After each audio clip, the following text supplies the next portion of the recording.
Pinawalang sala ng Sandigan Bayan sa kasong graft kaugnay sa pork barrel scam sina dating Senador Juan Ponce Enrile, ang dating Chief of Staff na si Attorney Gigi Reyes at ang negosyanteng si Janet Lim Napoles.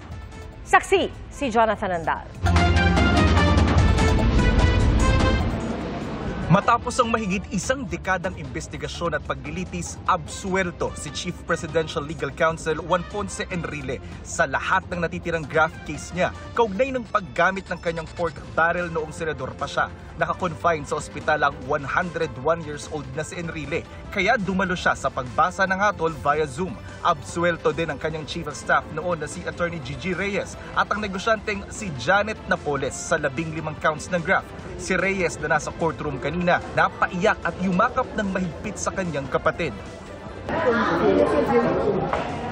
Sa desisyon ng Sandigan Bayan Special 3rd Division, sinabing bigo ang prosekusyon na ipakitang guilty sila beyond reasonable doubt sa pagbulsa ng sinasabing mahigit 172 million pesos mula sa Priority Development Assistance Fund o PDAF ni Enrile na idinaan sa mga non-government organizations o NGO ni Napoles. Sabi ng korte, inakusahan sina Enrile ng evident bad faith o masamang intensyon o kaya ay manifest partiality o halatang pagkiling, mga elemento para sabihing graft ang kanilang ginawa. Pero hindi raw ito napatunayan sa iprenesentang mga liham ni Enrile kung saan hinihingi lamang niya ang pag-release ng kanyang PDAF. Sa ibang liham, naglista lamang si Enrile ng mga proyekto na ibabangga sa kanyang PDAF pero wala siyang binanggit na NGO. Hindi rin daw napatunayan na humingi o tumanggap si Enrile ng mga kickback mula sa kanyang PDAF kapalit ng kanyang sinasabing pag-endorso umano sa mga NGO. Hindi raw nasuportahan ang alegasyon sa testimonya ng testigo ng prosekusyon na makapag-uugnay sana kay Enrile sa pagtanggap ng kickback. Bagamat sinabi rin ni Ruby Tuason na nag-deliver siya ng pera para kay Enrile, kulang naman sa detalye ang kanyang testimonya kung magkano, para sa anong proyekto, petsa at lokasyon kung saan ito tinanggap ni Reyes. May pagkakaiba rin daw ang mga testimonya ni Tuason at ng whistleblower na si Ben Hurluy, kaya nabahiran daw tuloy ng duda ang mga testimonya ng dalawa.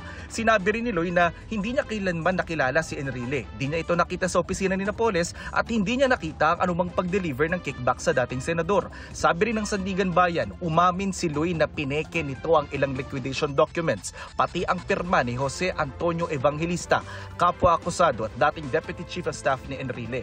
Unanimous ang decision ng tatlong mahistrado ng Sandigan Bayan na nag-absuelto kina Enrile. Pirmado ito ni na Associate Justice Ronald Moreno, Arthur Malabagyo at Juliet Manalo San Gaspar ng Sandigan Bayan Special 3rd Division.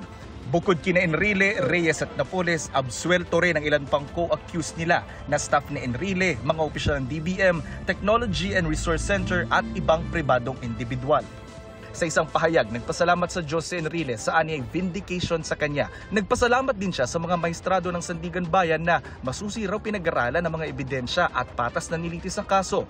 Wala ring ipinataw na civil liability kina Enrile at Reyes at sa iba pang akusado. Pero si Napoles at ang iba pa pinatawan ng civil liability na abot sa 338 million pesos. Batay kasi sa mga ebidensya, napatunayang si Napoles ang tunay na may-ari at may kontrol sa mga NGO na nakatanggap ng pondo ng gobyerno.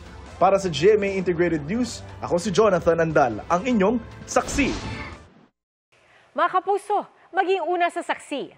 Mag-subscribe sa GMA Integrated News sa YouTube para sa iba't ibang balita.